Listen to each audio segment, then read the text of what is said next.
예수님의 이름으로 기도드립니다. 아멘.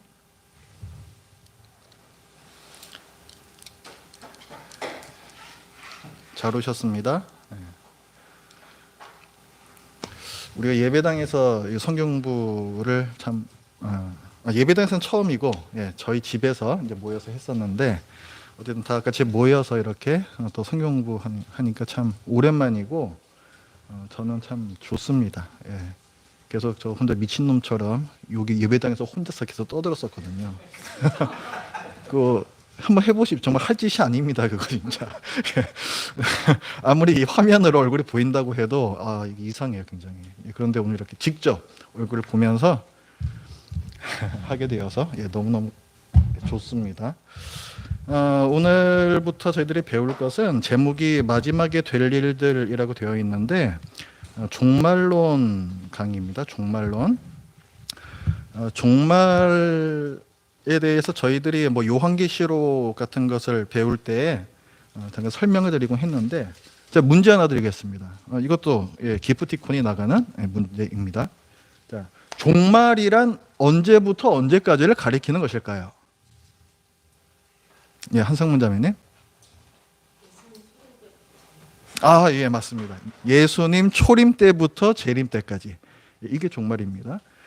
우리가 흔히 오해하는 게 뭐냐면, 종말이라는 것은 아직 오지 않았다고 생각하는 거예요. 그러니까 종말이라는 것을 끝이라고 생각하니까, 아직도 세상의 끝날은 오지 않았지, 이렇게 생각해서 종말은 아직 오지 않았다 생각하는데, 그게 아니고요.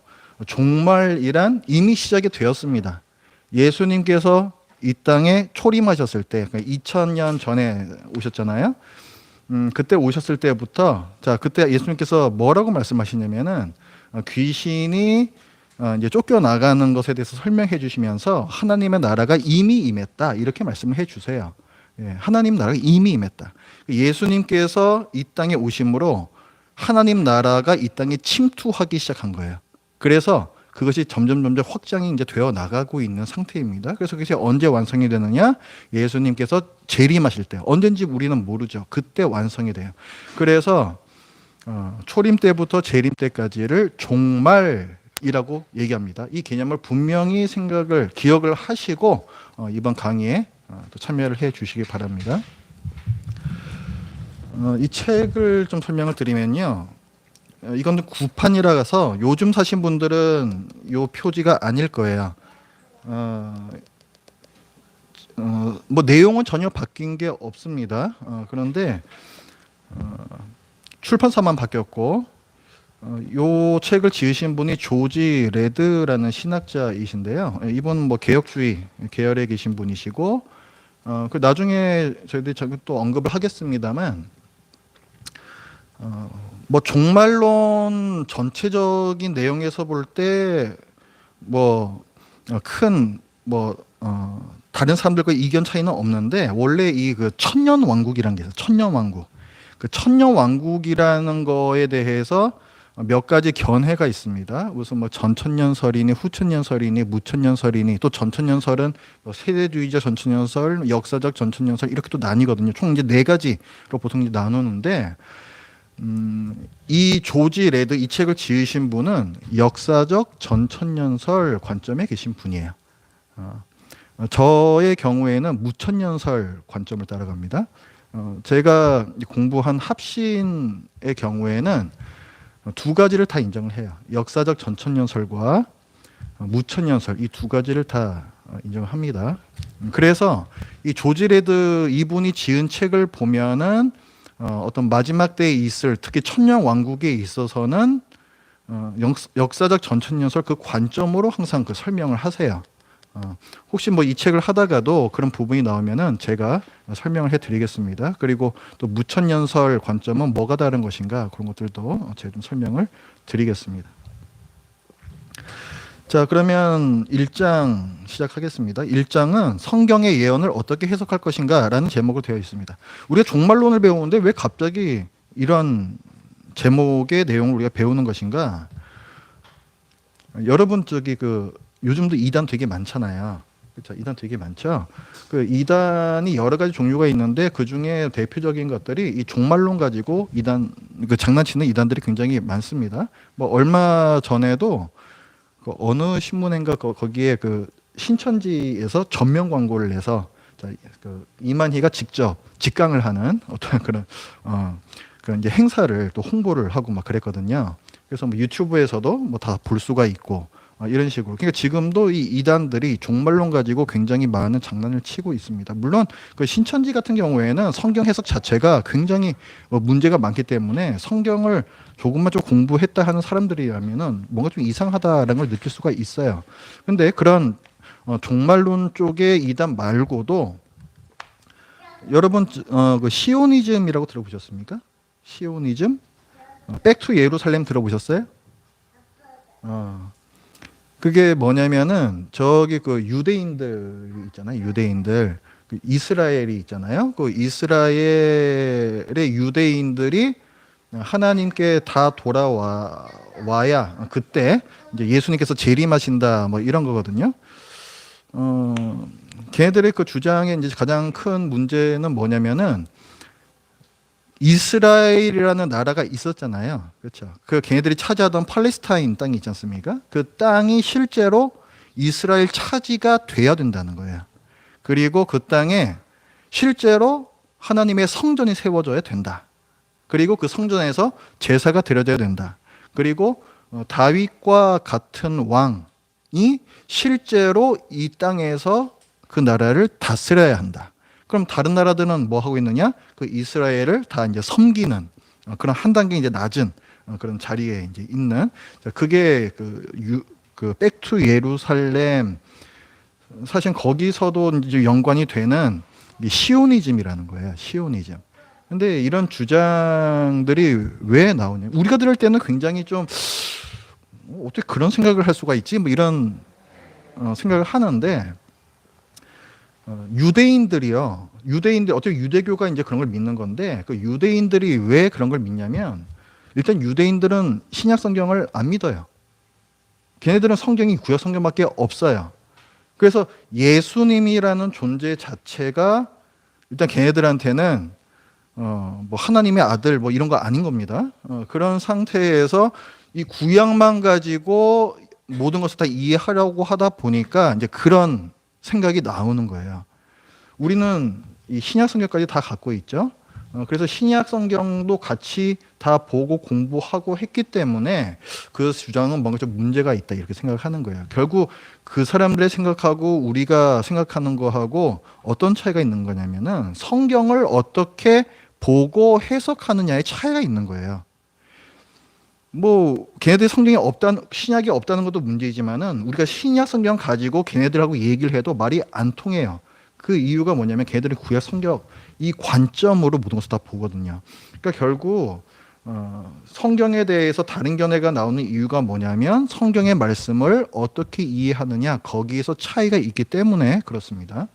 그래서 우리가 종말론을 오늘부터 배울 건데 이 종말론의 경우에도 이를테면은 세상의 마지막 날에 오신다는 그리스도가 도대체 누구시냐? 유대인들도 세상 마지막 날에 누군가 그리스도가 온다는 걸 믿고 있어요. 지금도 아직 안 왔다고 믿고 있는 거고 걔들도 믿고 있는 거고 과연 그럼 세상 마지막 날에 오는 그리스도가 누구냐 하는 부분이고 그 그리스도께서 하시는 일이 과연 뭐냐? 아까 얘기했던 것처럼 그 이스라엘 팔레스타인 지방에 뭘 세우고 뭐 그 왕이 세워지고 이 일을 그 그리스도가 하시는 거냐?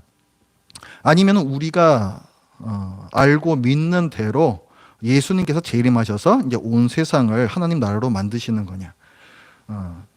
그러니까 이런 이제 부분들이 이 성경을 어떻게 이해하느냐에 다 달려 있다라는 겁니다. 그래서 오늘 이 시간에는 성경의 예언을 특히 구약 성경의 말씀을 우리가 어떻게 해석해야 하는지 그 부분을 공부하겠습니다.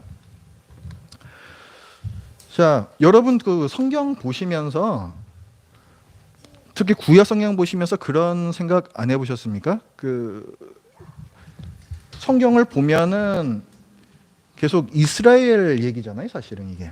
그렇죠? 뭐 세상 만들고 뭐 무슨 일이 있었다 좀 나온 다음에 창세기 12장부터는 아브라함부터 시작해가지고 결국 이스라엘이라는 백성이 이제 만들어지는 거기서부터 역사가 쭉 나오잖아요. 그렇죠. 그러면은 이건 뭐 이스라엘에 대한 얘기구만.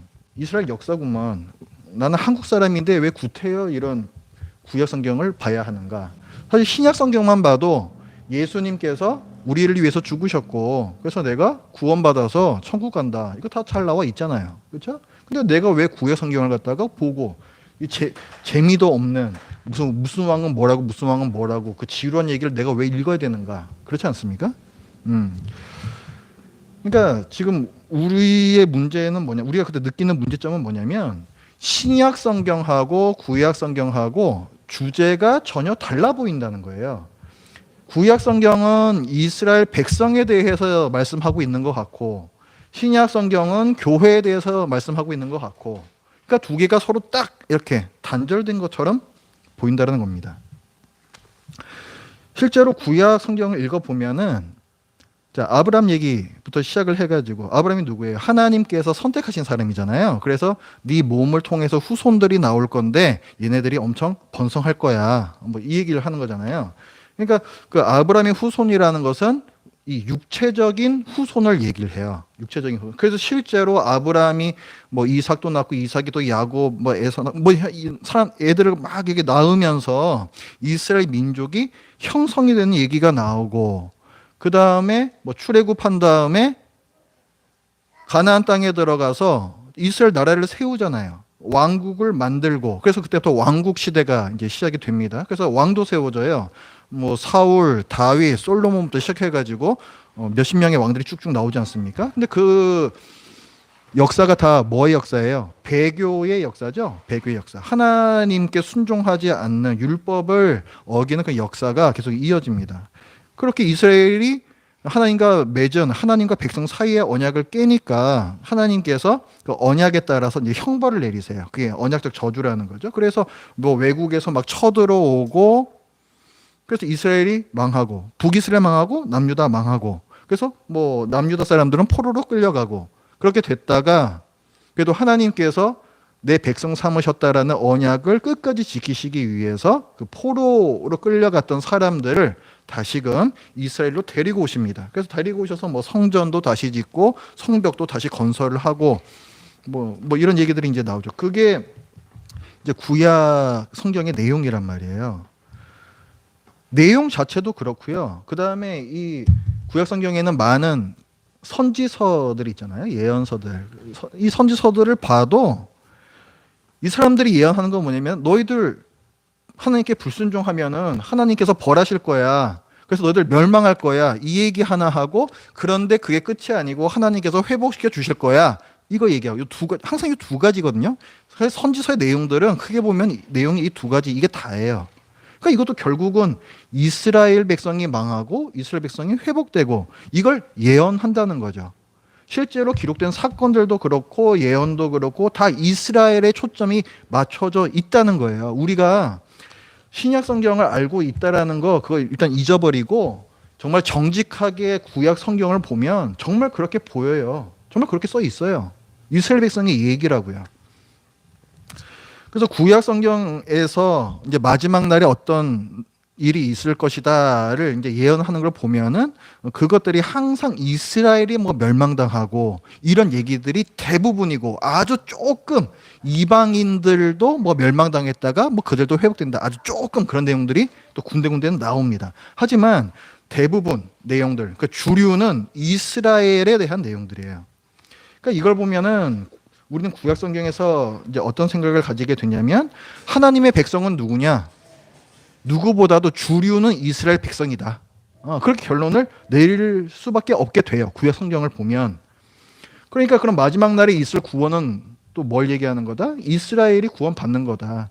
아까 얘기했던 것처럼 그 뭐 시오니즘에서 얘기했던 그 내용 있잖아요. 걔네들이 그걸 어디서 지어낸 얘기들이 아니고 이 구약 성경에 나와 있는 그 얘기를 걔네들이 하는 거예요. 실제로 이스라엘 백성들이 팔레스타인 땅에 돌아와서 거기서 회복되는 그걸 예언하고 계시거든요. 그래서 다윗 같은 왕이 그 통치를 할 것이다. 이거 예언을 하고 있거든요. 그걸 갖다 걔네들이 얘기를 하는 거라고요. 그런데 이게 신약 성경으로 넘어오면은 관점이 좀 많이 바뀌어요. 자, 교회에 대해서 말씀을 한다. 아까 말씀을 드렸는데, 예수님께서 이 땅에 이제 오셨습니다. 근데 이스라엘에 오셔서 처음에 그 활동하시는 데가 어디예요? 어디 저기 무슨 뭐 터키 있는 지금 뭐 그런 지역에 와서 하셨어요? 어디서 하셨어요? 예루살렘 뭐 성에도 들어가시고 뭐 갈릴리 지역도 도시고 어쨌든 그 이제 이스라엘 안에 있는 지역을 막 이렇게 돌아다니시면서 말씀도 전하시고 이적도 행하시고 이제 그렇게 한다고요. 그러니까 예수님께서는 처음에 어디로 오신 거냐면은 이스라엘에게 오신 거예요. 이스라엘에게 오신 겁니다. 그런데 유대인들이 예수님을 이제 배척을 하죠. 우리가 그쪽 본문을 좀 보겠는데 마태복음 21장 보겠습니다.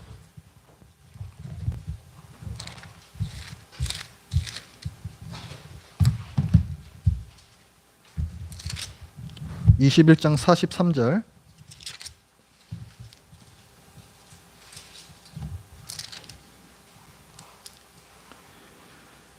자, 그 위에 보면 이제 포도원 농부 비유가 나오는데, 포도원 주인이 어디 이제 여행 갑니다. 그러면서 종들에게 포도원을 맡겼는데 얘네들이 수확 거둔 다음에 세를 안 바쳐요. 그래서 이 주인이 뭐 누구도 보내고 누구도 보내고 누구도 보내고 하는데 그 포도원 그 관리하던 사람들이 다 어떻게 해요? 막 내쫓기도 하고 막 때리기도 하고 심지어 죽이기도 하고 막 이런단 말이에요. 그래서 나중에 보낸 게 누구예요?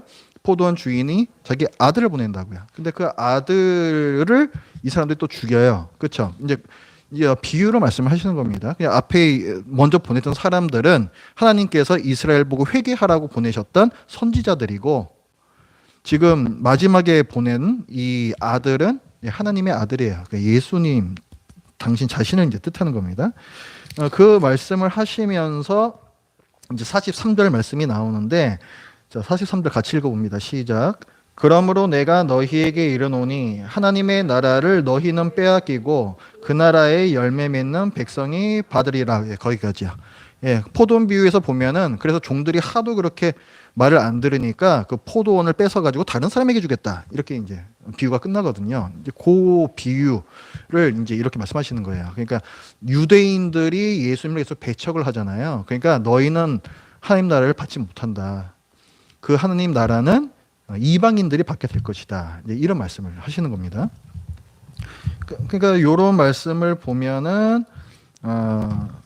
자 뭔가 이제 초점이 바뀌기 시작하는 거예요. 처음에는 이스라엘의 구원과 뭐 회복 이런데 구약 성경이 초점이 맞춰져 있었다고 한다면은 예수님께서 오셔서 말씀하실 때에는 그 초점이 이방인들에게로 이게 바뀌는 거예요.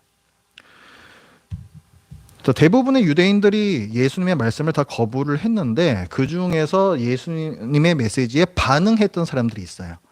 그게 제자들입니다. 예수님의 제자들, 뭐 12사도들도 그 안에 이제 포함이 되고, 그래서 이 사람들이 예수님께서 십자가에서 죽으시고 부활 승천하신 이후에 교회를 세워요. 근데 이 교회가 이제 어떻게 세워져요? 오순절 날에 그 제자들이 같이 모여서 기도하고 있을 때 성령 강림 사건이 일어나죠. 사도행전 2장에 보면은 그러면서 교회가 신약 시대 교회가 이제 세워집니다. 근데 이 사건에서 보면은 거기에 모여서 기도하던 사람들이 이제 성령을 받으면서 제각기 방언으로 하나님의 큰 일을 말하기 시작했다 이렇게 나오거든요. 하나님의 큰 일이라는 건 복음이에요. 하나님께서 이 세상에 대해서 행하고 계신 큰 일, 복음을 말씀하고 있는 거거든요. 근데 그 복음을 거기 모였던 사람들이 막 방언으로 얘기하는데 그 방언이 랄랄라 이런 방언이 아니고 사람이 알아들을 수 있는 외국어입니다. 그래서 되게 시끄러워. 사람들이 다 다른 나라 말로 떠들고 있으니까 얼마나 시끄럽겠어요. 그래서 그 소리를 듣고 그 근처에 있는 사람들이 거기 다 모여들었습니다. 다 모여들었는데 그 중에는 그때 이제 오순절이었기 때문에 타지에 살고 있던 유대인들도 그 명절에는 꼭 와야 되거든요, 성전에. 그래서 그 타지에서 온 외국에 사는 디아스포라 유대인들이 굉장히 이제 많았습니다. 근데 그 사람들이 그 들으니까 자기 나라 말로 막 얘기를 하는 거예요. 자기 나라 다 지역이 다른데 누군가는 자기 나라 말로 다 얘기를 하고 있는 거예요. 그러니까 요런 이제 요런 그 사건이 뜻하는 바가 뭐냐면 복음이 이방인들에게 다 이제 전파가 되기 시작했다는 거예요. 그러니까 복음의 범위가 유대인만이 아니라 온 세계 만민들, 모든 민족들에게 복음이 다 이제 전파되기 시작한다. 그래서 실제로 여기서 그 복음 들었던 사람들이 나중에 다 이제 자기 집으로 가잖아요. 그래서 거기서도 뭐 이제 살면서 또 바울도 뭐 전도 여행도 하고 하면서 이 사람들이 신자가 돼가지고 또 교회를 이렇게 만들어요. 이렇게 교회가 확장돼 나가는 겁니다. 그러니까 하나님 나라가 확장돼 나가는 거죠. 그러니까 신약 성경에서의 내용을 보면 구약 성경처럼 이스라엘이라는 민족, 그 민족에 한정된 것이 아니라 하나님의 백성이 무엇이냐라고 했을 때 예수 그리스도를 믿는 사람들, 뭐 어느 민족이냐는 관계가 없어요. 예수 그리스도를 믿는 사람들의 공동체가 교회다. 이걸 얘기합니다. 그래서 종말론적으로 구원받는 대상이 이스라엘이 아닌 모든 민족, 믿는 사람들이다. 이렇게 이제 관점이 바뀌는 거예요. 자, 우리가 지금 구약 성경하고 이제 신약 성경하고 그 포커스를 갖다가 좀 짚어봤는데, 그 사람들에 따라서 믿는 바가 좀 다르다 그랬죠. 어떤 사람들은 이 성경은 이스라엘 민족의 이야기다 여전히 믿는 사람이 있고, 또 어떤 사람들은 또 이제 교회의 이야기인데 또 너무 지나쳐가지고 그냥 신약 성경만 생각해가지고 이스라엘 민족은 뭐 거의 개뿔처럼 이렇게 또 여기는 또 그런 사람들도 있어요. 꼭 뭐 그럴 필요는 없거든요. 어쨌든 두 개의 어떤 상반된 입장이라고 할 수가 있는데 이 구약 성경에서 말씀하는 바와 신약 성경에서 말씀하고 있는 바가 다른 것처럼 보이는데 도대체 그럼 우리는 이것을 어떻게 해석하고 이해해야 할 것이냐, 그거를 이제 좀 보겠습니다. 첫 번째는 구약 성경 이야기하고 신약 성경 이야기하고 완전히 별도로 완전히 별개로 그냥 구분지어서 생각을 하는 거예요. 그러니까 물론 이 구약과 신약 성경 두 권을 다 인정은 합니다. 다 인정을 하는데 구약 성경에서 말씀하는 바와 신약 성경에 말씀하는 바를 완전히 분리해서 받아들이는 거예요. 그래서 그럼 어떤 식으로 이해를 하는 거냐면은 구약과 신약이 두 개의 하나님 백성에 대해서 얘기하는 거다. 이렇게 이해를 하는 겁니다. 첫 번째 하나님의 백성은 육적 이스라엘이에요. 육적 이스라엘. 그러니까 아브라함의 진짜 그 혈통을 타고 내려와서 그 민족이 만들어지잖아요. 그러니까 육적 이스라엘 민족. 자, 그게 첫 번째 하나님 백성이다라고 하는 거고. 자, 이 하나님 백성은 어디에 살아요? 어디에서 그 하나님 백성으로서의 그 어떤 특권을 누립니까? 이 땅에서 누리는 거예요. 그 다음에 두 번째 하나님 백성은 신약에서 말씀하고 있는 민족 관계없이 모든 민족의 믿는 자들로 구성된 교회, 이것이 두 번째 하나님 백성이다. 이렇게 보는 겁니다. 그러니까 이 사람들은 영적인 이스라엘이다 이렇게 보통 불러요. 영적인 이스라엘이다. 우리 뭐 이스라엘 피 갖고 있지 않잖아요. 하지만 하나님의 백성이라는 의미에서 영적 이스라엘 백성이다. 우리 이렇게 이제 얘기를 하는 거거든요. 그래서 육적 이스라엘과 영적 이스라엘 두 가지가 있다. 영적 이스라엘은 그러면 어디서 특권을 누리느냐? 자, 아까 그 유대인들 그 시오니즘에 대해서 봤을 때 마지막 날에 걔네들의 나라가 회복되고 다윗과 같은 왕이 세워지고 이스라엘 민족이 온 세상을 다스리는 민족이 된다. 이 얘기를 제가 말씀드렸잖아요. 다른 민족들은 한 단계 낮은 데 있다 그랬죠. 그 사람들의 의견에 따르면은 우리는 신약 성경에서 말하는 바는 뭐냐면 다른 민족들은 저기 천상에서 하늘에서 하나님 백성으로서의 특권을 누리는 거다. 이렇게 얘기를 해요. 그 사람들은. 땅에서는 이스라엘 백성이 특권을 누리고 다른 민족들은 하나님의 백성이 되긴 맞긴 맞는데 이 땅이 아니고 저기 하늘에서 그 특권을 누리는 것이다. 이렇게 구분지어서 얘기를 합니다. 이 사람들은 뭐든지 다 이렇게 구분을 지어요. 하나님께서 태초부터 이렇게 두 개의 서로 다른 계획을 가지고 계셨다라고 믿습니다. 육적 이스라엘을 만드실 계획을 갖고 계셨고 영적인 이스라엘을 만드실 계획을 태초부터 갖고 계셨다는 거예요. 그래서 그 계획대로 좀 하고 계시다는 거죠. 그래서 이제 마지막 날이 되면은 이제 이스라엘이 팔레스타인의 약속된 땅을 이제 상속을 기업으로 받아요. 그리고 그리스도, 이 그리스도가 누군지는 그 사람들은 모릅니다. 성경을 두 개를 다 믿는 사람들은 그게 이제 예수님이라고 믿는 것이고, 유대인들은 그게 누군지 모른다고 믿는 것이고, 자 어쨌든 이 성경을 다 믿는 사람들이라고 하더라도, 자 맨 마지막 날에는 다윗과 같은 왕이 그런 나라를 만들 것인데 그 왕이 누구냐면 바로 예수님이다. 이렇게 믿어요. 그 왕이. 그러니까 예수님께서 재림하시면은 이제 예루살렘에서만 이렇게 사시는 겁니다. 거기서 왕으로 그렇게. 그러니까 그분들은 이 구약 성경의 예언을 문자적으로 성취될 것을 믿어요. 문자적으로. 써 있는 그대로. 써 있는 그대로. 자, 문자주의적이다 보통 얘기를 하는데 이게 굉장히 좀 안 좋습니다. 이게 문자주의적이다. 사실 이 성경에는 비유로 말하는 부분도 있고요. 또 성경에서 다 말하지 않는 부분들도 있어요. 그래서 모든 것을 다 문자주의적으로 해석을 하게 되면은 굉장히 이상한 해석들이 많이 튀어나옵니다.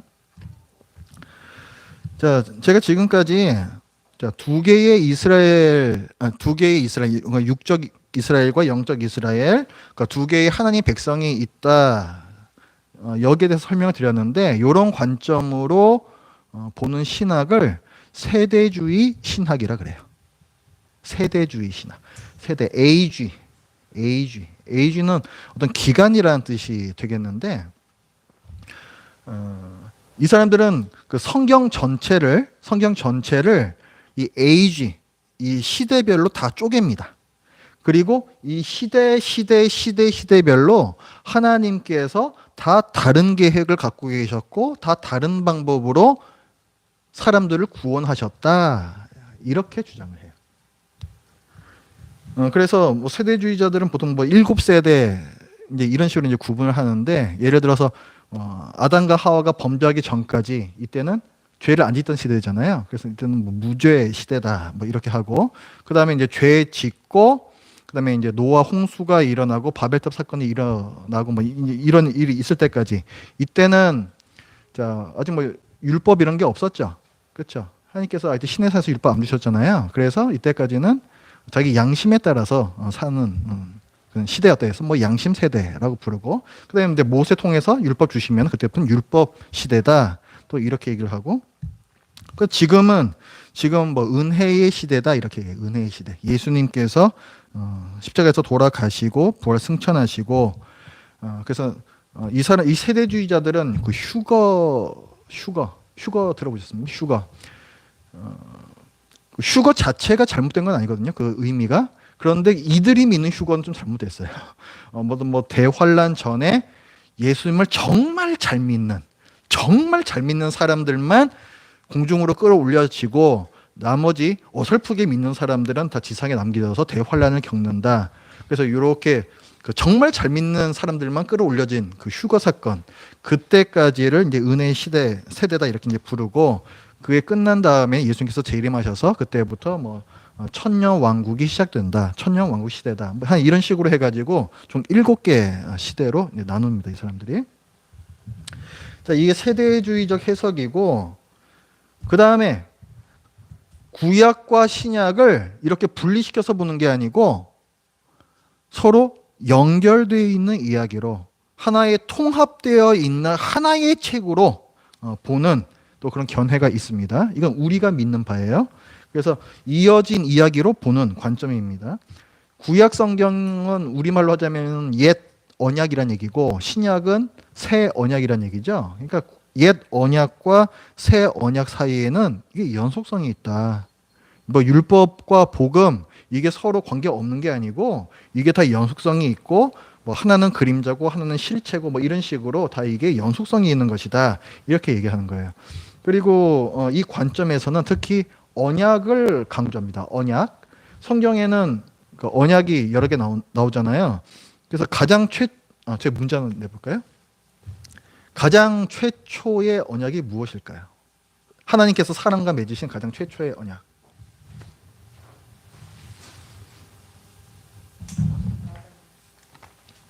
아담이요?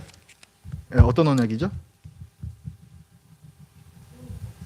네? 생애번호 충만하라? 아, 그건 명령이죠. 예, 언약은 아닙니다. 아브라함 언약? 아브라함 언약? 예, 아브라함 언약. 또 다른 분께서 선악과? 선악과라면 어떤 거죠? 따먹으면 죽는다? 맞습니다. 예, 그겁니다. 그게 사람과 맺으신 최초의 언약이에요. 우리는 흔히 이제 예, 대부분은 다 사실 노아 언약 내지는 아브라함 언약이 나오거든요. 그런데 그게 아니고 아담과 맺으신 언약이에요. 네가 이 동산의 모든 열매는 다 따먹어 좋다. 하지만 네가 이 선과 악을 알게 하는 나무의 열매를 따먹으면 너는 정령 죽으리라. 그게 이제 순종하면 복이요, 불순종하면 저주가 내린다라는 그 최초의 언약입니다. 그 다음부터 나오는 뭐 노아 언약이나 아브라함 언약이나 다윗 언약이나 많이 있잖아요. 이런 것들하고 얘는 좀 달라요. 그러니까 뭐 노아 언약 때부터는 하나님께서 이제 일방적으로 은혜를 주시겠다라는 언약을 맺으시거든요. 그런데 아담하고 맺으신 이 선악과 때 선악과 따먹지 말라는 이 언약, 요거는 조건적이죠. 네가 이걸 안 따먹어야 안 죽는다. 그렇죠? 이게 조건이 붙어 있는 거예요. 그래서 이거는 행위 언약입니다. 행위 언약. 성경에 나오는 거의 뭐 유일한 행위 언약이라고, 뭐 율법 제외하고 그쪽도 사실 은혜 언약인데 어쨌든 유일한 행위 언약이라고 볼 수가 있습니다. 왜냐하면은 그때는 아담이 실제로 그런 율법을 지킬 능력이 충분히 있었기 때문에 그래요. 지금 우리 타락한 우리 상태하고 전혀 다릅니다. 전혀 죄를 지을 필요가 없고 그럴 이유도 없었는데 구태여 죄를 지은 게 그 아담의 선악과 범죄예요. 그래서 이게 더 나쁜 겁니다. 그래서 자 여러 가지 언약이 있다 말씀드렸죠. 자 아담 언약이 있고 그 다음에 또 나오는 게 원시복음이라는 게 있어요. 죄 지은 다음에 하나님께서 그 여자의 후손이 뱀의 후손을 어떻게 할 것이다. 이런 언약, 창세기 3장 15절에 나오는 말씀이죠. 그 머리를 깰 것이다. 이제 이 언약을 주시는데, 요게 복음이에요. 복음이죠, 사실. 그렇죠? 여자의 후손으로 오실 그리스도께서 뱀의 머리를, 사탄의 머리를 깨는 그 사건, 그 십자가 사건과 부활 사건이 아니겠습니까? 거기 갖다가 이제 내다보는 최초의 복음이라고 해서 원시 복음이라고 얘기를 합니다. 그 다음에 이제 또 주신 약속이 뭐 아브라함과 그의 아들 이삭이나 뭐 야곱 그 족장들에게 주신 언약이 있어요. 이 족장들에게 주신 언약은 땅과 후손들에 대한 언약입니다. 자, 그리고 나라를 이루시겠다는 언약이에요. 이런 언약들이 나오고 그 다음에 이제 모세 언약이라는 게 있어요. 출애굽기 24장에 하나님께서 이제 이스라엘과 하나님과 백성 사이에 그 언약을 맺으시거든요. 그거 나오고 그게 옛 언약이에요. 그 모세 언약. 출애굽기 24장에 나오는 거 그게 옛 언약이고 그래서 그 앞뒤로 뭐 10계명부터 시작해서 많은 율법들이 나오죠. 하나님의 백성이 되었으니 너희는 이렇게 살아야 돼라는 행동 지침들을 주시는 거고요. 그 다음에 이제 왕국 시대가 돼서 다윗 언약이 나옵니다. 사무엘하 7장이라고 제가 꼭 외워두시라고 말씀드렸죠. 제가 지금 말씀드리는 이 언약들은 사실은 다 외우셔야 돼요. 이건 다 어디에 나오는 거다 다 알고 계셔야 됩니다. 이 다윗 언약은 너의 왕위를 영원히 보존하리라 이거죠. 그 다음에 새 언약이라는 게 있어요. 새 언약. 이거 예레미야서 31장 31절부터 그 다음에 에스겔서 36장 25절부터 나오는 거예요. 요거는 하나님의 영을 내 마음에 주셔서 너의 그 돌 같은 마음을 노글노글노글하게 만들어서 하나님의 율법에 순종하기 쉽게끔 그런 상태로 만들어 주시겠다는 거예요. 그러면서 그때 나오는 약속이 뭐냐면 영원한 죄사함의 약속이 거기 포함되어 있어요. 영원한 죄사함. 영원한 죄사함이 되려면은 누군가 내 죄를 대속을 해야만 됩니다. 그래서 이게 굉장히 중요한 거예요. 새 언약이. 그리고 이제 신약 시대에 와서 예수님께서 뭐 초림하시고 재림하시고 마지막에 만들어지는 게 새 하늘과 새 땅이죠. 이런 것들은 다 그 언약들의 성취예요. 언약들의 성취. 이렇게 구약부터 신약까지를 하나의 이야기로 보는 관점 이런 게 있다는 거예요. 그게 우리가 믿는 바이고. 그러니까 이거는 어떻게 보는 겁니까? 구약 시대에 있었던 많은 사건들과 예언들을 예수님께서 누구신가, 예수님이 어떤 일을 하셨는가 그 빛으로 해석을 하는 거죠. 그렇죠? 이 빛으로 보지 않으면은 구약 시대에 있는 모든 이런 약속이나 이런 것들이 다 이스라엘을 위한 언약으로밖에 안 보여요. 그런데 예수님께서 하신 일이 있고 예수님께서 하신 말씀이 있기 때문에 우리는 그 빛으로 구약 성경을 볼 때 아, 이게 사실은 이런 의미였구나 이렇게 재해석을 하게 된다는 거예요. 자, 그러면은 방금 얘기한 신약과 구약 이것은 이어진 하나의 이야기다. 이것을 보여주는 하나의 예를 보겠습니다.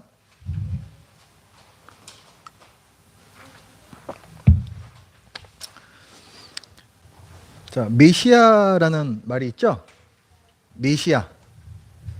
메시아는 헬라어인데, 아니, 히브리어인데, 헬라어로는 크리스토스예요. 헬라어는 크리스토스. 우리 말로 번역할 때 그리스도 이렇게 이제 번역을 하는 건데, 메시아와 그리스도는 똑같은 말입니다.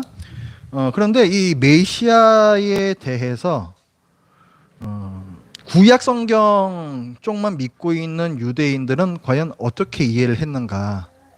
그 부분을 좀 우리가 볼 거예요. 그러니까 아까 우리가 말한 게 뭐였어요? 예수님이라는 그분이 어떤 분이신가, 어떤 말씀을 하셨는가, 어떤 일을 하셨는가 그 빛으로 구약 성경을 볼 때 재해석이 된다 그랬잖아요. 근데 유대인들은 그 빛이 없죠. 그렇죠? 그러니까 그 사람들은 구약 성경을 해석할 때 우리와는 다르단 말이에요. 그래서 어떻게 다른가? 예수님을 고려하지 않으면 어떻게 이해할 수밖에 없는가? 그걸 먼저 저희들 한번 보겠습니다. 유대인들이 믿는 그 메시아의 중요한 첫 번째 개념은 뭐냐면 다윗의 후손이라는 거예요.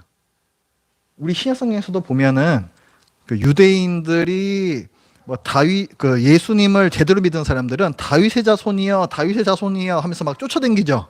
예, 그런 사람들이 있죠. 그게 무슨 뜻이냐면은 구약 성경에서 예언되었던 그 메시아여, 메시아여 이런 뜻이에요. 사실은 그게.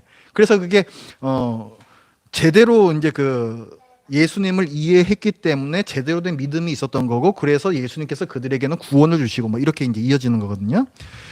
근데 이 다윗의 후손이라는 이야기, 자, 요걸 좀 볼 텐데 이사야서 11장 말씀 보겠습니다.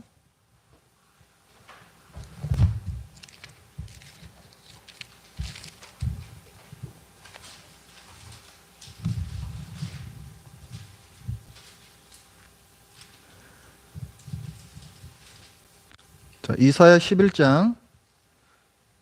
이사야가 예언을 하는데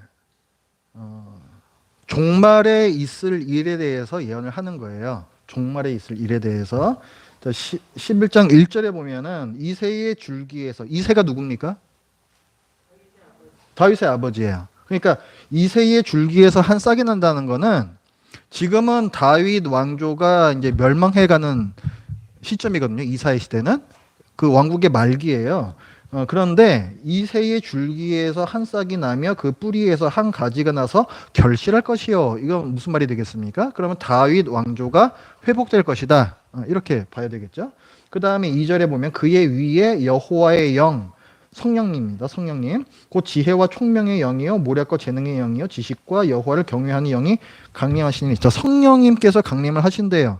그 다음에 이제 3절부터 5절까지는 지금 그렇게 성령이 강림하신 어떤 인물이 있는데, 이 인물이 이제 메시아인데, 그 메시아는 어떤 존재인가를 3절부터 이제 설명을 합니다. 3절부터 보면은 뭐 그는 그의 귀에 뭐 들리는 대로 심판하지 않는다. 그다음에 4절에 공의로 심판한다. 정직으로 판단한다. 그다음에 악인을 죽인다. 5절에도 공의, 성실 이런 표현들이 나오죠. 그러니까 이 메시아는 공의로 다스리는 왕이다 라는 거예요. 공의로 다스리는 왕이다. 그 다음에 또 밑으로 내려오면은 6절에 그때의 이리가 어린 양과 함께 살며 또 무슨 동물이 무슨 동물과 함께 살며 뭐 이런 게 나와요. 뭐 서로 잡아먹고 하던 동물들이 굉장히 평화롭게 살고 있는, 그러니까 이거는 자연계에 내려졌던 저주가 사라진다 라는 의미입니다. 그 다음에 또 밑으로 내려오면은 9절부터 10절까지 여기는 그 메시아는 자, 정의로 다스리는 왕이라 그랬잖아요. 그 왕은 온 세상을 다스리는 왕이다. 또 그 얘기가 나옵니다. 9절 보면 내 거룩한 산 모든 곳에서 해됨도 없고 상함도 없을 것이니 이는 물이 바다를 덮음 같이 여호와를 아는 지식이 어디에 충만하다? 세상에 충만하다. 그 다음에 10절에 보면 그날에 그 마지막 날에 이새의 뿌리에서 한 싹이 나서 만민의 기치로 설 것이요. 만민 모든 민족이라는 뜻이에요. 모든 민족. 그 다음에 열방이 모든 민족들 똑같은 뜻입니다. 모든 나라가 그에게로 돌아오리니 그가 거한 곳이 영화로우리라. 그러니까 온 세상에서 왕으로 되시는 분, 그분이 바로 메시아다. 자, 이렇게 말씀하고 있습니다. 자, 근데 여기서 중요한 거는 뭐냐면은 지금 우리가 읽은 이 말씀에서 어떤 이미지가 계속 강조가 되고 있어요. 자, 왕이다 이런 거죠. 왕이다. 다스리는 자 왕이다 이런 거죠. 영광의 왕, 그 이미지가 계속 강조가 됩니다. 그리고 다스리는 사람이에요. 왕이기 때문에 다스리는 통치가 강조가 되고 또 악인을 징벌한다. 그 4절 끝에 보면은 그의 입술의 기운으로 악인을 죽인다. 악인을 징벌하는 분이시다. 이런 얘기가 나와요. 그리고 또 한 가지 중요한 거는 그 1절에서 우리가 본 것처럼 이 메시아가 어떻게 태어난대요?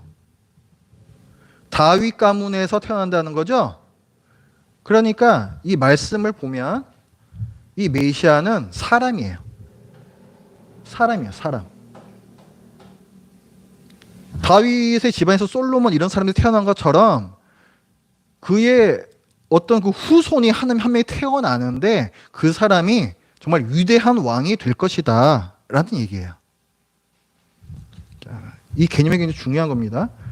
왜냐하면은 예수님께서 이 땅에 계시던 당시에 유대인들이 생각한 메시아의 이미지가 바로 이거예요. 메시아는 왕이어야 되고 통치하는 사람이라야 되고 악인을 벌하는 사람이라야 돼요. 이 사람이 메시아라는 거예요. 그리고 이건 말 그대로 사람이에요. 사람. 그런 사람이 나타날 것이다. 이게 유대인들이 그 당시에 믿고 있었고 사실은 지금도 유대인들이 믿고 있는 메시아입니다. 그러니까 지금 이 이사야서 이 말씀의 배경이 언제예요? 지금 막 뭐 아수르니 바벨론이 이런 나라들이 막 그 이스라엘에 쳐들어오고 지금 나라가 막 멸망해 가고 있고 이제 이런 시점이잖아요.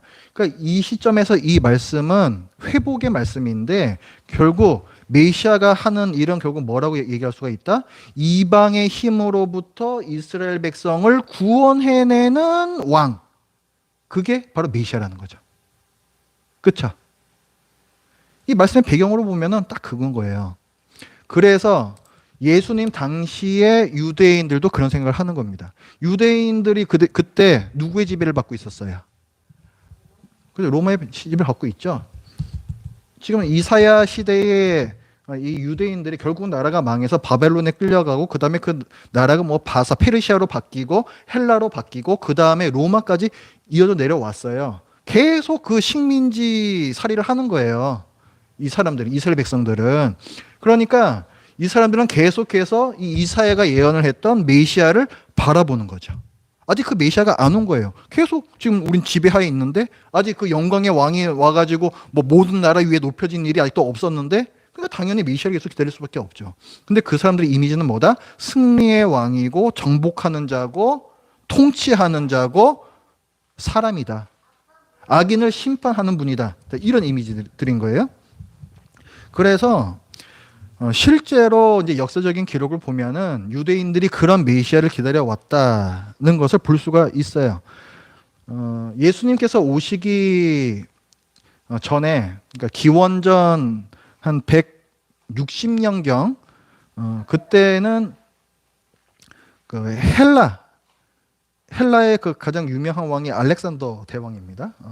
그 헬라 제국이 지중해 근방 지역을 다 지배를 하고 있었습니다. 그래서 그때 이스라엘도 헬라의 어떤 그 통치를 이제 받고 있었는데요. 그 헬라 제국에서 거기 그 왕들 중에 그 안티오쿠스 에피파네스 4세라는 왕이 있습니다. 이름도 길어요. 안티오쿠스 에피파네스 4세. 이 사람이 예루살렘으로 쳐들어와서 어떤 짓거리를 했냐면은 예루살렘 성전 안에다가 이방 신상을 세웠습니다. 그리고 제단 위에다가 돼지 피를 뿌렸어요. 돼지는 이스라엘에서 부정하다 여기는 동물이거든요. 그래서 절대로 제물로 드리지도 않고 피를 뿌리지도 않습니다. 그러니까 지금 이 안티오쿠스 에피파네스 4세라는 사람이 한 일은 뭐냐면 성전을 모독한 거예요. 굉장히 큰일이 아니겠습니까? 그래서 우리 신약 성경에서 보면은 예수님께서 마지막 날에 있을 어떤 심판에 대해서, 이스라엘의 멸망에 대해서 말씀하실 때도 그 사건을 인용해서 말씀하시는 부분이 있어요. 가증한 것이 성전에 세워진다. 이런 예언을 예수님께서 하시거든요. 그 예언이 바로 이 사건을 염두에 두시면서 그 역사적인 사건을 이제 끌어와서 생생하게 사람들에게 가르쳐 주시는 부분이에요. 그런 끔찍한 일이 또 일어날 것이다. 라는 거죠. 자, 그런 일이 일어났을 때 이제 유대인들이 굉장히 분개합니다. 더 이상 이렇게는 살 수 없다 해가지고 그때 마카비라는 사람이 반역을 일으켜서 일시적으로 좀 독립을 쟁취를 해요. 근데 얼마 안 가서 다시 무너집니다. 그런데 그 유대인들이 그때 생각했던 게 뭐냐면 바로 이 마카비가 온다고 했던 바로 그 메시아다 이렇게 생각을 해요. 뭘 의미하는 거냐면은 이방인들의 압제에서 이스라엘을 구원해주는 그런 사람이라야 메시아다 이런 생각에서 나온 판단인 거예요. 그 다음에 그 예수님께서 이제 뭐 부활승천 하시고 이제 기원 후 한 100년 정도 됐을 때 그때는 로마가 이제 통치하고 있던 시대인데 그때도 독립 항쟁이 한 번 있었어요. 그 바르코크바라는 사람이 있는데 본명은 아니고 코크바가 별이란 뜻이고요. 바는 아들이란 뜻이거든요. 디메오의 아들 바디메오. 예. 바는 아들이란 뜻이에요. 그래서 바르코크바 하면은 별의 아들이란 뜻인데 왜 그런 별명이 붙었냐면은 저기 민수기에 보면은 그 발람이라는 선지자 나오잖아요. 그 선지자가 뭐라 그냥 이렇게 자기의 의도와 관계없이 예언을 하는데 그 중에 야곱에게서 한 별이 나온다. 이제 이런 예언이 있어요. 그게 이제 그 사람이 이제 그 악인들을 모두 다 뭐 심판하고 뭐 이런 식으로 예언이 쭉 이어지거든요. 그래서 바르코크바 이 사람은 이제 이방의 압제로부터 이스라엘을 구원해주는 그런 메시아 이제 이런 이미지로 그런 별명 붙여준 거예요. 그래서 이 사람도 어쨌든 로마에 대해서 독립항전을 벌였기 때문에 이런 사람이라야지 메시아지 이런 판단을 갖다 했다는 겁니다. 그러니까 이 구약 성경에서부터 이제 내려져 오는 그 이미지 정복해야 되고 승리해야 되고 그 다음에 악인들을 심판해야 되고 이런 이미지가 예수님 전뿐만 아니라 예수님 이후에도 유대인들에게는 계속 이게 흘러 내려갔다는 거예요. 그게 지금까지도 또 내려오고 있고 이렇다는 겁니다. 자, 그런 관점에서 본다면 우리가 신약 성경을 읽으면서 유대인들은 왜 이래 바보 같을까? 이 문제를 우리가 해결을 할 수가 있습니다. 마태복음 11장 한번 보죠. 세례 요한 잘 아시죠? 예수님 전에 살짝 일찍 태어나서 그 길을 준비했던 선지자라고 불리는 세례 요한. 세례 요한에 대한 얘기인데 이 세례 요한이 감옥에 갇혔습니다. 이 감옥에 갇힌 다음에 무슨 말을 하는가? 우리 한번 볼 거예요. 마태복음 11장 2절과 3절 같이 읽어봅니다. 시작. 요한이 옥에서 그리스도께서 하신 일을 듣고 제자들을 보내어 예수께 여짜오되 오실 그이가 당신이오니까 우리가 다른 일을 기다리오리까. 자, 이게 오실 이라는 거는 메시아 그리스도거든요. 자, 지금 세례 요한이 무슨 말을 하고 있는 걸까요?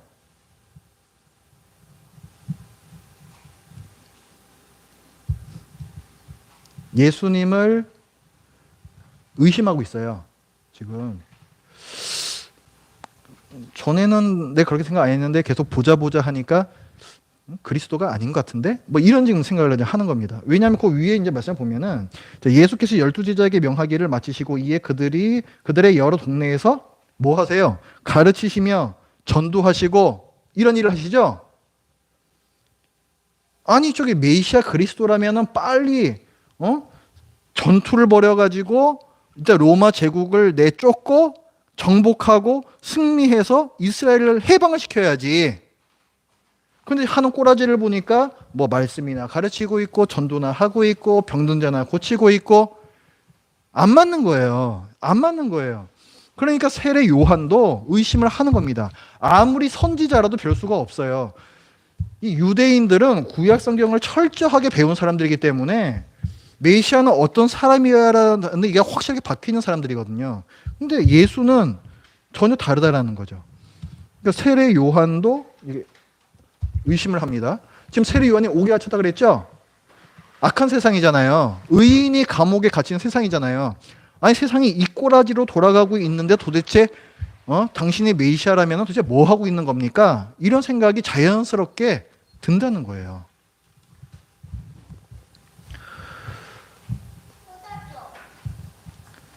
자, 예수님께서 이렇게 전혀 기대와 다른 행동들을 갖고 계시는데 유대인들이 와 하면서 이분은 메시아가 맞다 열광했던 사건이 있습니다.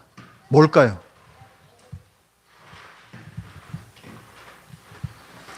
저 사람을 왕으로 삼아라 했던 사건이 있는데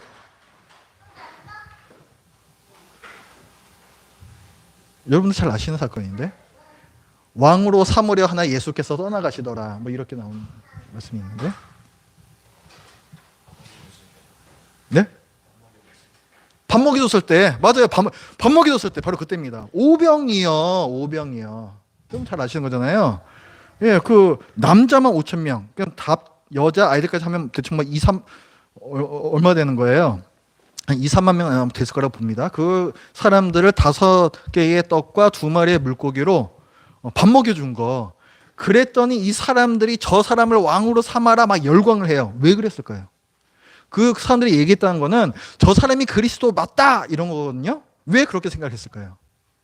야, 이거 저 떡 몇 개 하고 고기 요만큼으로 이렇게 많이 불릴 정도 능력이면은 무기도 엄청나게 불릴 수 있을 거고 군대도 엄청나게 불릴 수 있겠네. 이 생각을 하는 겁니다. 군사적 힘으로 로마 제국 엎을 수 있겠다. 그 생각을 하는 거예요. 그러니까 왕으로 삼아라. 저 사람은 그리스도 맞다. 이 얘기를 하는 거예요. 그러니까 유대인들은 이 아까 우리가 봤던 요 그리스도란 누구인가의 이미지가 아주 그렇게 잘 이렇게 고정이 되어 있는 그런 사람들입니다. 그러니까 이게 예수님 말씀이 잘 안 먹히는 거예요. 그래서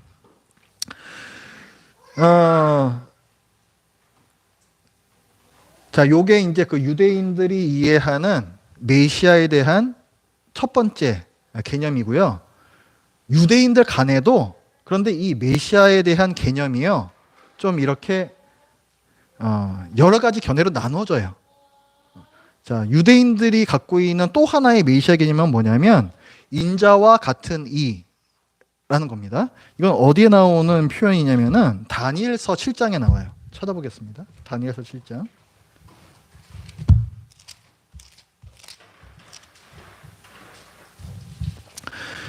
다니엘서 7장은 다니엘이 환상을 보는 대목인데요. 어떤 아주 사나 보이는 4마리의 짐승이 나옵니다. 그리고 이 짐승들이 다 이제 뭐 이렇게 막 몰락하고 마지막 짐승은 굉장히 크고 무섭고 뭐 이제 이런 환상을 보거든요. 이 4짐승은 당시에 어떤 그 제국들을 의미해요. 제국들. 그리고 굉장히 크고 굉장히 무서운 마지막 짐승은 지금 다니엘이 이제 먼 일까지 내다보는 거거든요. 그래서 다니엘 이후에 있을 로마 제국을 가리킵니다. 그래서 어떤 그런 이제 제국들에 대해서 얘기를 하고 그 다음에 보는 게 뭐냐면 그 구절부터 보면은 자, 땅 위에 있는 제국들을 보고 그다음에 9절부터 뭘 보냐면은 하늘 보좌를 봐요. 땅 위에 제국들이 있고 땅 위에 하나님께서 앉아 계신 왕좌를 다니엘이 또 봅니다. 그러니까 요 다니엘서 7장의 내용은 뭐냐면 이 땅에는 많은 제국들이 계속 흥망성쇠하게 되는데 영원한 나라는 오직 하나님 나라밖에 없다. 하나님만이 진정한 왕이시다. 그 환상을 보는 게 다니엘서 7장이에요. 그런데 그 환상의 내용 중에 어떤 내용이 있냐면 종말 마지막 때에 대한 환상이 들어가 있어요. 그래서 이 환상이 뭐냐면 인자와 같은 이라고 이제 표현이 되어 있습니다. 인자와 같은 이가 구름을 타고 그의 성도들을 다 데리고 하나님께로 데리고 가는 이제 그런 환상이 나와요. 그게 13절과 14절입니다. 같이 읽어봅니다. 시작. 내가 또 밤 환상 중에 보니 인자 같은 이가 하늘 구름을 타고 와서 예적부터 항상 계신 이에게 나아가 그 앞으로 인도되매 그에게 권세와 영광과 나라를 주고 모든 백성과 나라들과 다른 언어를 말하는 모든 자들이 그를 섬기게 하였으니 그의 권세는 소멸되지 아니하는 영원한 권세요 그의 나라는 멸망하지 아니할 것이니라. 자, 영원한 권세, 영원한 나라, 하나님 나라인데 인자와 같은 이가 성도들을 데리고 그 나라로 들어간다라는 거예요. 인자와 같은 이, 이게 영어로는 인자가 son of man입니다. 말 그대로 사람의 아들이란 거예요. 사람의 아들. 자, 말은 사람의 아들이라 되어 있는데, 근데 여기 인자 같은 이라 그랬죠? 인자 같은 이. 그냥 사람의 아들이라고 하면 사람일 텐데, 그냥 보이기에 그렇게 보였을 뿐 사실은 구름을 타고 왔다가 데리고 다시 올라가는 분이에요. 그러니까 이 분은 인간이 아닙니다. 사람이 아니에요. 이분은 하늘에 있는 존재, 그러니까 천상적 존재라고 이제 부르는 거고, 그 다음에 선제적 존재. 그러니까 하나님께서 만드신 피조물이 아니라 태초부터 계셨던 하나님과 같은 존재. 그게 여기 있는 인자 같은 이예요. 자, 지금 근데 그 존재가 뭘 한다? 성도들을 데리고 하나님 나라로 들어간다 그랬죠? 그러니까 이것도 유대인들이 볼 때에는 메시아인 거예요. 이것도. 하나님 나라를 갖다 완성시키는 분이잖아요. 이거 메시아인 거예요. 그리스도, 메시아인 거예요. 그래서 저 신약 성경에 가 보면요. 마가복음 8장 한번 보십시오. 마가복음 8장.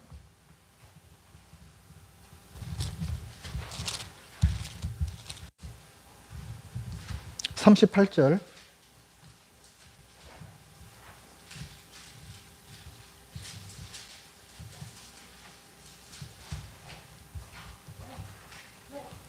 예수님께서 말씀을 하시면서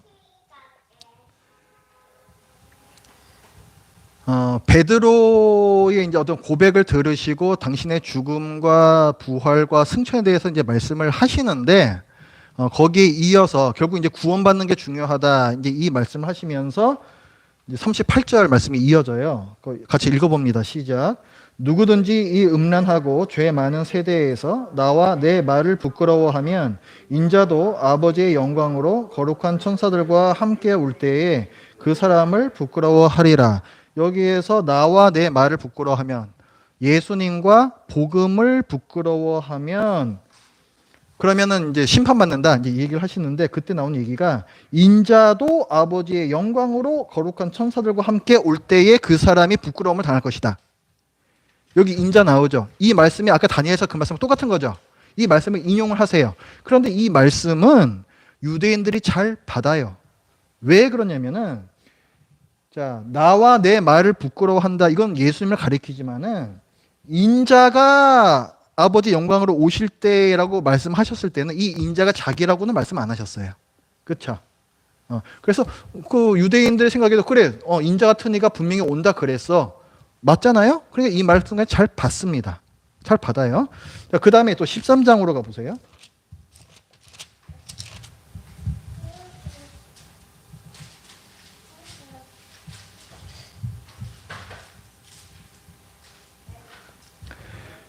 자, 요 13장도 마지막 날 환란에 대한 이제 그 내용들이 쭉 나오면서 이어지는 부분인데 13장 26절과 27절 같이 읽습니다. 시작. 그때에 인자가 구름을 타고 큰 권능과 영광으로 오는 것을 사람들이 보리라. 또 그때에 그가 천사들을 보내어 저희가 택하신 자들을 땅 끝으로부터 하늘 끝까지 사방에서 모으리라. 이것도 다니엘서 7장 말씀 그대로입니다. 그러니까 이런 말씀하실 때에는 유대인들 아주 잘 믿습니다. 지금 자, 인자와 같은 이라고 할 때 여기서의 중요한 개념은 어떤 거예요?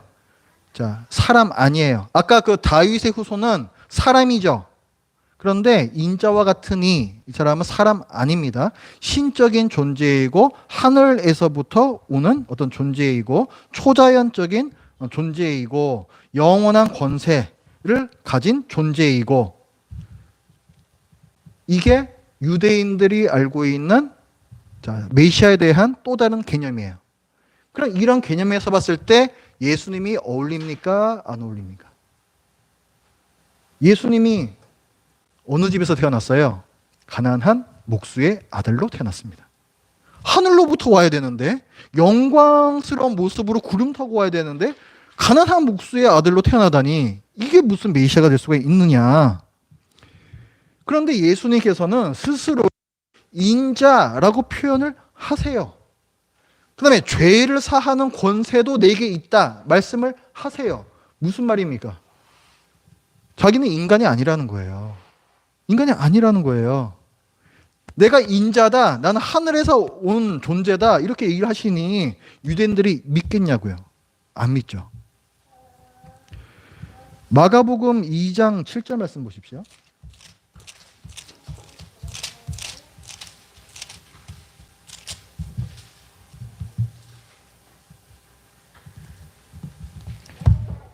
자, 마가복음 2장은 예수님께서 중풍병자를 고쳐주시는 대목인데요.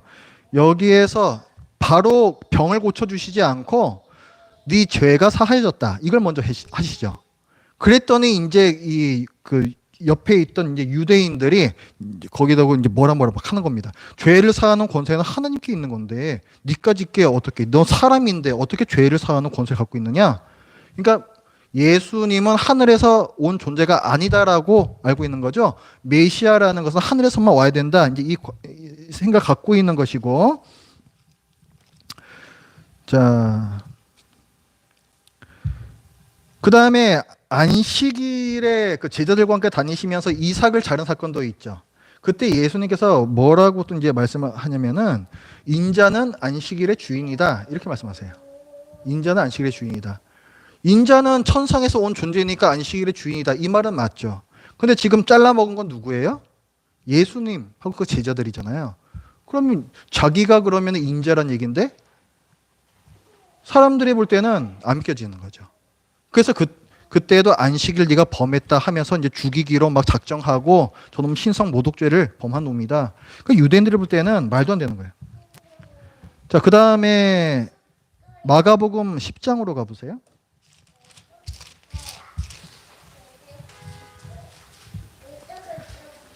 33절입니다.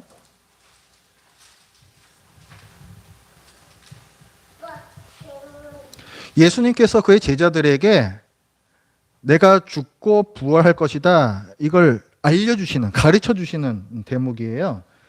자, 거기는 33절 말씀을 같이 읽어봅니다. 시작. 보라, 우리가 예루살렘에 올라가노니 인자가 대제사장들과 서기관들에게 넘겨짐에 그들이 죽이기로 결의하고 이방인들에게 넘겨주겠고. 자, 이렇게 나오죠. 인자라는 표현 쓰시죠. 인자라는 표현 쓰시죠. 인자 누구라는 거예요? 예수님인데 예수님께서 어떤 일을 당하실 거를 말씀하고 있어요. 34절에 보면은 그들은 능욕하며 침뱉으며 채찍질하고 죽일 것이나 예수님께서 고난받고 죽임당할 것이다. 이렇게 나오죠. 고난과 핍박과 죽임당함이잖아요. 이게 어떻게 인자하고 어울립니까? 인자는 영광스러운 존재인데 이게 어떻게 예수님하고 어울리냐고요. 그런데 어떻게 예수님 스스로를 인자라고 부를 수가 있느냐. 유대인들이 안 믿는 게 당연합니다. 그 다음에 밑으로 쭉 오시면요. 37절 한번 보세요. 그 유대인들, 이 제자들도 어떤 그 인자에 대한 관점을 갖고 있었는지. 어쨌든 저기 예수님께서 인자라는 표현을 써서 뭔가 가르쳐 주셨잖아요. 그 제자들 들었어요. 고난받고 뭐 이런 거는 잘 이해는 어쨌든 안 되는데 어쨌든 당신을 인자라고 부르셨다. 이건 들었습니다. 그럼 이제 제자들이 뭔 생각하겠습니까? 아, 그러면 이제 예수님이 이제 왕이 되시는 거다. 그 생각하겠죠. 하나님 나라가 회복된다. 그게 자기들이 알고 있는 그 메시아 관이니까. 그렇죠? 생각하겠죠. 그래서 나온 얘기가 뭐냐면 30절 얘기가 나오는 거예요. 읽어봅니다. 시작. 여짜오되 주의 영광 중에서 우리를 하나는 주의 우편에 하나는 좌편에 앉게 하여 주옵소서. 그래서 얘기가 나오는 거예요. 그러니까 이 유대인들이 갖고 있는 지식, 이런 배경 우리가 모르면은 아니 이것들은 예수님께서 뭐 채찍 맞고 죽으신다 얘기했는데 갑자기 뭐 좌편 우편에 앉혀달라고 뜬금없는 얘기를 하나. 맥이 그러면 안 이어지죠. 그런데 이런 배경을 알고 있으면 다 이해가 돼요. 아, 그래서 얘들은 여전히 그 생각에서 벗어나지 못했구나. 이거 우리가 알 수 있는 겁니다. 자, 그 다음 이제 3번인데요. 자, 지금까지 말씀드리는 거는 유대인들이 갖고 있는 메시아에 대한 생각입니다. 지금부터 나눌 세 번째 이 메시아에 대한 표현은요. 이거는 유대인들이 절대로 이건 메시아에 대한 내용이 아니다라고 생각하는 본문이에요. 자, 그게 뭐냐면 고난받는 여호와의 종, 여호와의 종이라는 개념입니다. 이사야 52장 한번 가보세요.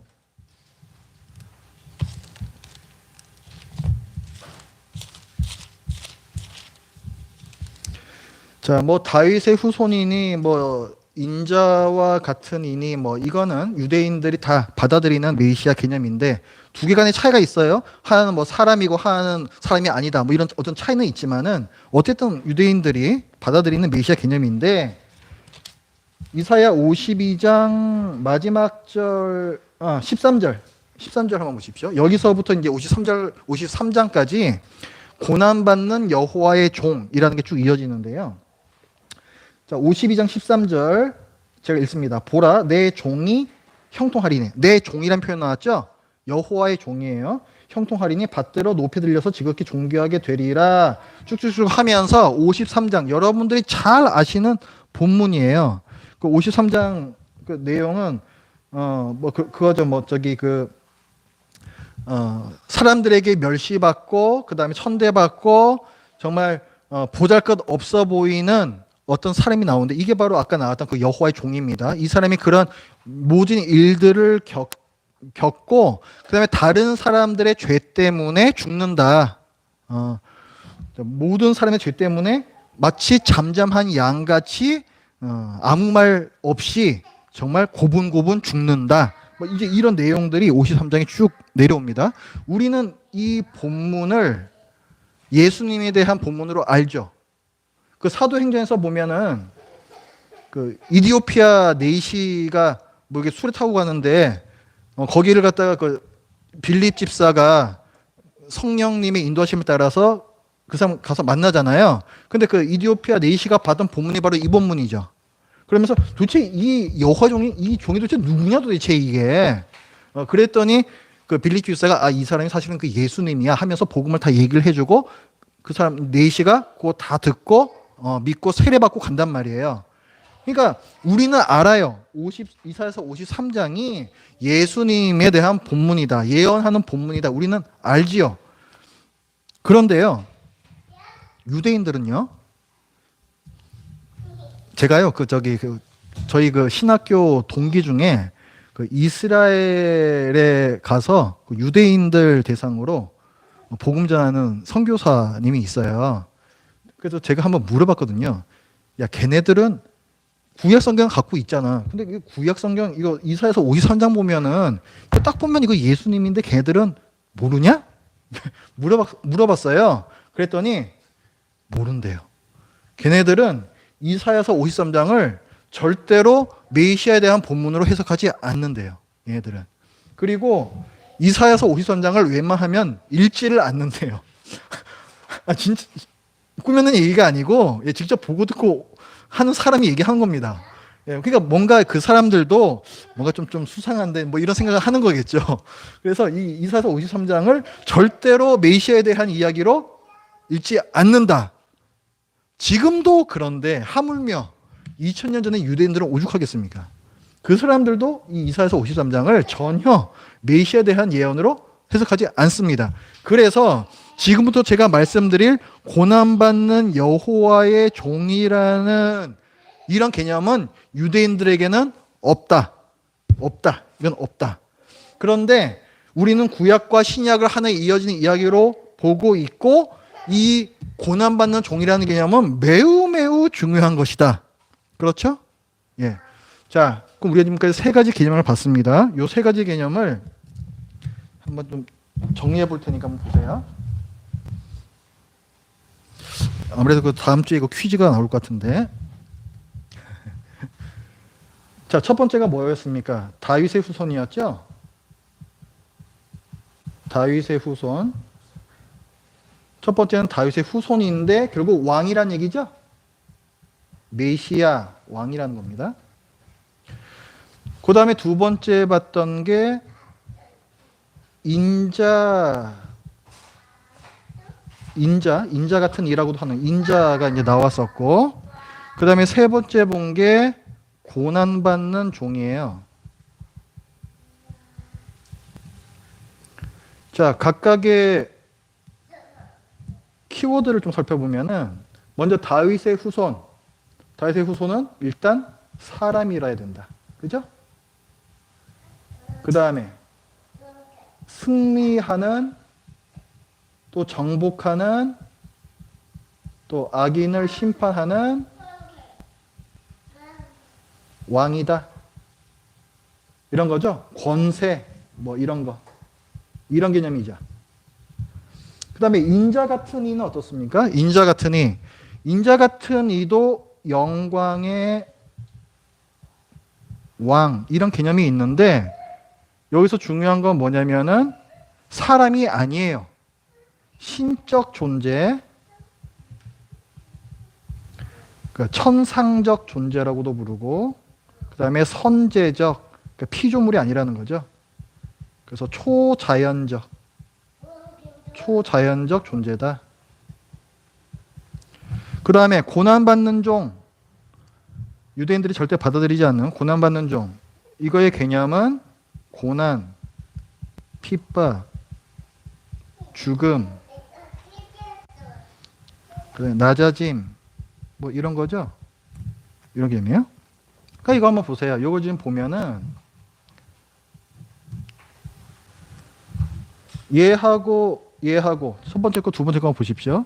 얘는 사람인데 얘는 초자연적 존재죠? 신적 존재죠? 그러니까 요거 서로 대립되죠. 그래서 유대인들 사이에서도 이견이 갈린다는 거예요. 그래서 메시아는 어떤 존재냐라고 했을 때. 하지만 요 두 가지 견해를 어쨌든 다른 사람들이 어쨌든 있다, 유대인 중에는. 그런데 이 고난받는 종의 경우에는 자, 고난, 핍박, 죽음 뭐 이런 이미지다 보니까 다윗의 후손. 자, 다윗의 후손?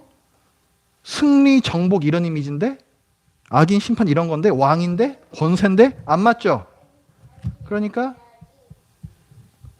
대립이 됩니다. 또 인자 같은 이하고도 어때요? 영광의 왕인데 인자 같은 이는 초자연적 존재인데 근데 고난받는 종은 와가지고 엄청 두들겨 맞는 사람인데 안 맞죠. 그래서 이것도 대립합니다. 우리는 신약 성경을 갖고 있기 때문에 예수님께서 고난받는 종이라는 사실을 알아요. 그 사실을 알기 때문에 다윗의 후손이나 인자 같은 이라는 표현이 나왔을 때 그럼 이것을 어떻게 해석해야 될 것이냐 더 나아갈 수가 있습니다. 그런데 신약 성경이 없는 사람들은 고난받는 종이라는 이 개념을 메시아의 이미지로 인정 자체를 안 하기 때문에 그 사람들의 메시아의 이미지는 그냥 이쪽 1번, 2번 이런 거에 그냥 갇혀 있어요. 갇혀 있어요. 그러니까 우리가 어떤 결론을 낼 수 있는 겁니까? 구약 말씀을 제대로 해석하려면 신약의 빛으로 봐야 된다라는 거예요. 신약의 빛으로 봐야 된다. 자, 그러면 요 세 가지 지금 대립하는 것 다 어떻게 그러면 우리가 볼 수가 있는 거냐? 이렇게 볼 수 있는 거예요. 자, 처음에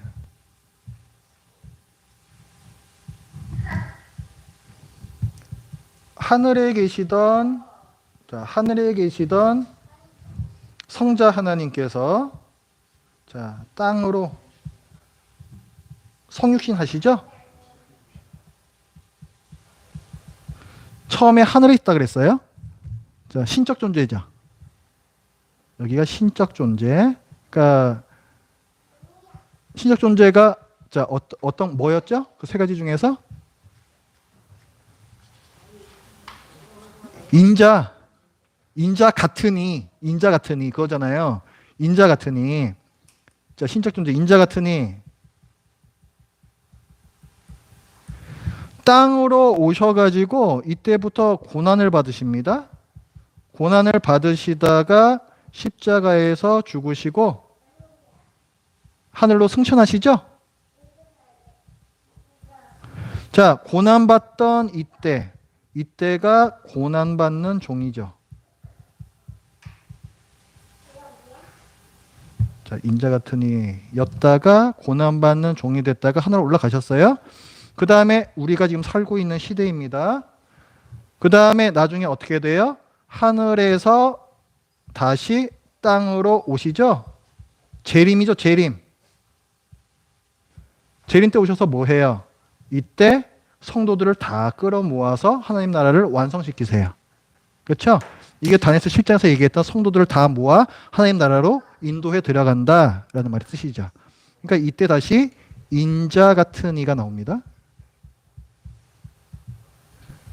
어때요? 예수님의 성육신, 십자가, 부활, 승천 이 사건을 가지고 보면은 이 세 가지를 다 엮을 수가 있죠. 그렇죠? 그러니까 구약의 예언들은 신약의 말씀들, 특히 예수 그리스도께서 어떤 분이시고 어떤 일을 하셨는가 그 빛으로 볼 때 정확하게 해석을 할 수가 있고 실제로는 구약 말씀에 대한 재해석이 일어나요. 재해석을 실제로 해야 돼요. 구약 말씀만 보면 이런 해석을 할 수가 없거든요. 실제로 재해석이 들어갑니다. 그래서 예수님께서 당신 스스로를 가르쳐서 뭐 인자 같은 인자다 이렇게 말씀하시고 뭐 다윗의 자손이다 이렇게 말씀하셨을 뿐만이 아니라 예수님의 제자들 사도들도 이제 이 사실을 이해를 해요. 이해를 해요. 이 사실을. 그래서 자, 사도행전 2장 30절 말씀 보십시오.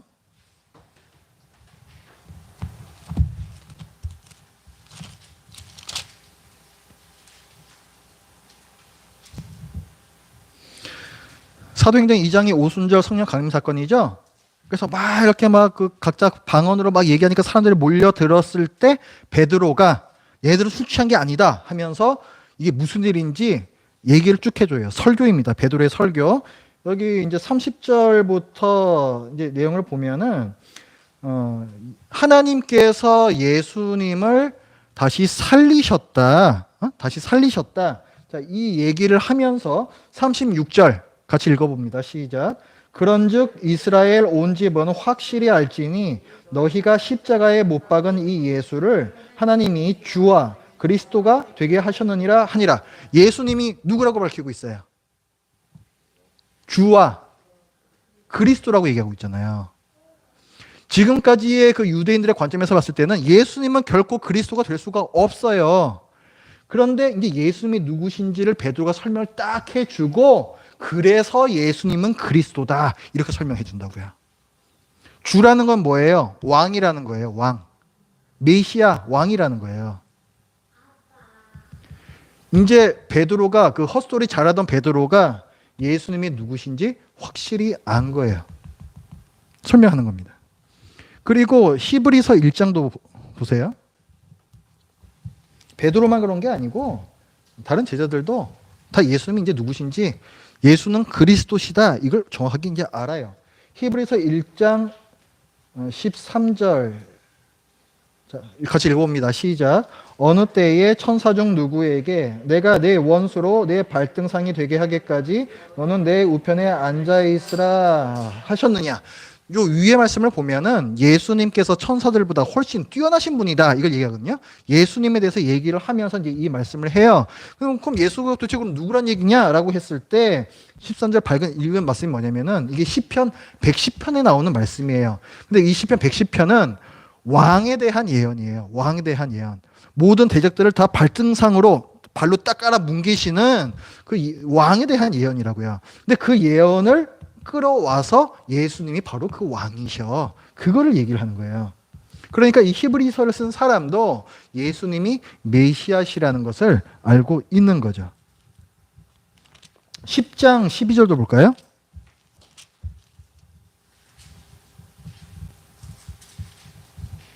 10장 12절 같이 읽습니다. 시작. 오직 그리스도는 죄를 위하여 한 영원한 제사를 드리시고 하나님 우편에 앉으사. 아까 그 제자들이 뭐 나는 우편에 나는 좌편에 했던 것처럼 그 옆자리는 영광의 자리거든요, 항상. 그러니까 예수님께서 하나님 우편에 영광의 자리, 그것도 하나님 우편이니까 왕과 같이 앉아 있는 거잖아요. 그러니까 왕의 자리에 앉으신 거예요. 아까 그 1장 10절 말씀이 뭐라 그랬어요? 왕에 대한 예언의 말씀을 끌어왔다 그랬잖아요. 실제로 예수님께서 왕이 되셨다는 거예요. 실제로 왕이 되셨다. 자, 그거 말고도 뭐 여러 가지 말씀이 있는데 시간상 그냥 넘어가겠습니다. 그래서 예수님께서는 단순하게 이스라엘이라는 이 지상의 이스라엘의 왕으로 오셔서 그 나라를 회복시키시고 거기서 다스리는 그런 왕이 아니시라 온 우주 모든 나라를 다스리시는 왕이 되셨음을 얘기하고 있습니다. 그렇죠?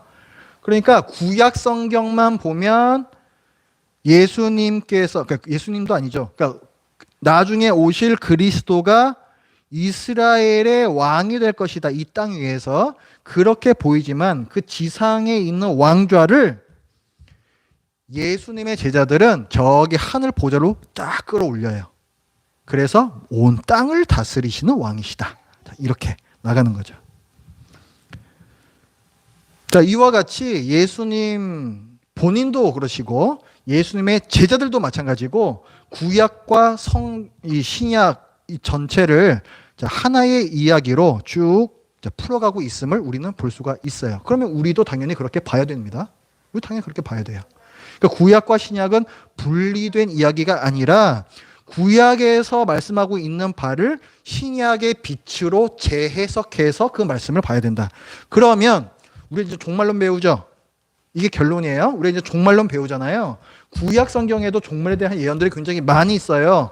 그것도 우리가 그럼 어떻게 봐야 되겠습니까? 신약의 빛으로. 그렇죠? 신약에서는 종말에 대해서 뭐라고 말씀을 하고 있는가? 그 관점으로 구약 성경을 봐서 해석을 해야 돼요. 아셨죠? 그래서 그 작업을 이제 다음 주부터 이제 하는 겁니다. 자, 오늘 내용 중에서 질문 있으시면 해 주십시오. 혹시 저기 온라인으로 보고 계시는 분들께서도 질문 있으시면 채팅창으로 올려주세요. 그럼 성경에 나와 있는 인자는 다 인자 같은 이 말씀하신 거예요? 아니, 그렇지 않습니다. 지금 무슨 질문이 나왔냐면은 성경에 나오는 인자라는 단어는 다 우리 지금 배웠던 그 천상의 존재, 초자연적 존재를 의미하는 거냐 하는데요. 아까 그 다니엘서에 나온 말씀이라고 그랬죠? 근데 그 다니엘서 안에서도요, 다니엘이 자기 자신을 가리켜서 인자라고도 표현을 해요.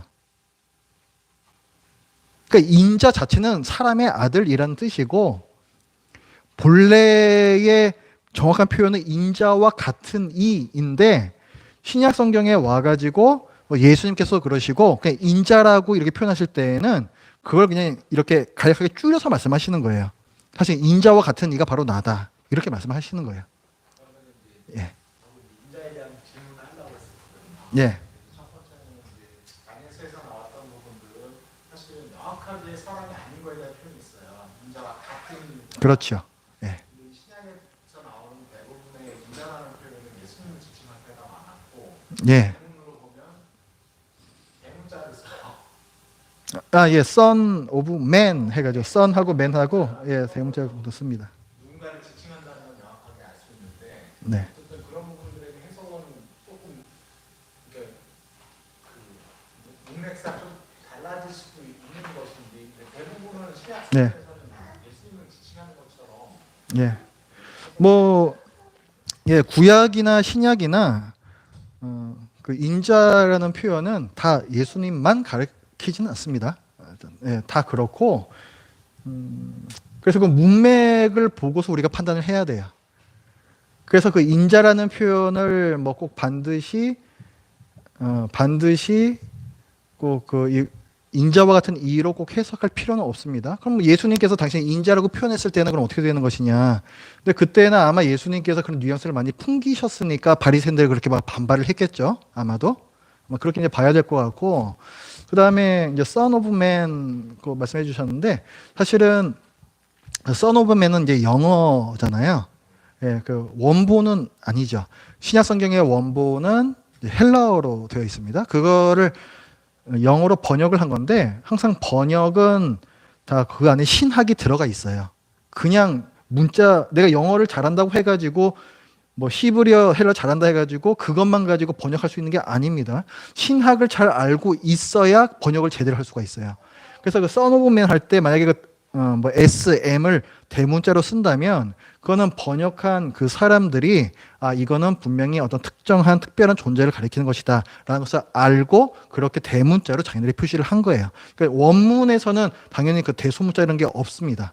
원문에서는 히브리어 뭐 헬라어 거의 뭐 그런 확인 좀 해봐야 되겠는데 헬라어는 대소문자가 있거든요. 구별이 좀 해봐야 되겠는데 어쨌든 그 영어로 번역할 때에도 그런 번역자들의 신학이 그 안에다 녹아져 들어가 있다.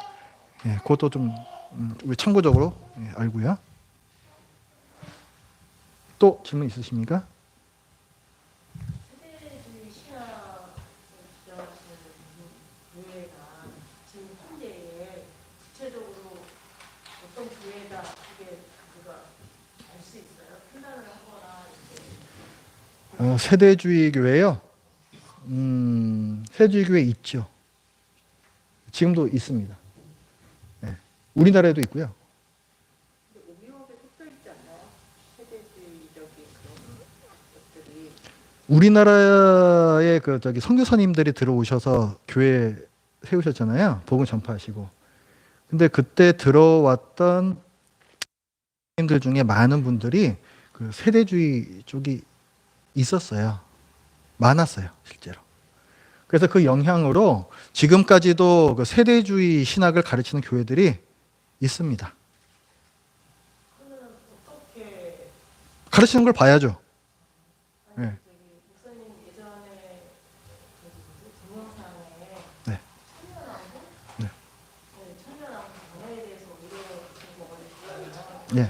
세대주의 분들이 번외들을 보면 예수님이 조금씩 재림하는 거로 설명이 되어 있더라고요. 체림 다 하시죠. 그러니까 몇 번씩. 예, 뭐 두 번 뭐 하고 막 부활도 몇 번씩 하고 막 그렇습니다. 잘못됐다라고 우리가 생각을 해야 되나요? 이렇게 판단을 해야 되나요? 그게요, 이 성경을 또 그런 관점에서 보면 그렇게 읽혀요. 그렇게 읽혀요, 실제로. 그래서 하여간 어떻게 가르치는지 그건 좀 봐야 됩니다. 그 사람들. 근데 그분들의 대표적인 특징은 뭐냐면 문자주의적 해석이에요. 써 있는 그대로 다 하려고 그럽니다. 그러니까 이게 뭐가 좀 안 맞는 것들 있잖아요. 이걸 풀려고 하다 보니까 굉장히 복잡해져요. 그래서 뭐 재림도 2번이고 부활도 몇 번씩 하고 이게 나오는 이유가 그대로 이걸 어떤 말씀 하나라도 안 버리려고 하다 보니까 그렇게 되는 거거든요. 근데 우리 뭐 개혁주의라든가 그런 데에서는 그걸 갖다가 뭐 이 문자를 그걸 갖다가 뭐 경시한다는 얘기가 아니에요. 근데 그걸 갖다가 이제 더 다르게 이제 해석하는 뭐 역사적 방법이니 문학적이니 신학적인 이런 여러 가지 방법 관점에서 그걸 이제 해석을 해내요. 그래서 좀 그 결과물들이 많이 달라요, 걔네들이. 그래서 하여간 좀 문자주의적으로 하는 게 특징이다, 걔네들은. 또 질문 있으십니까?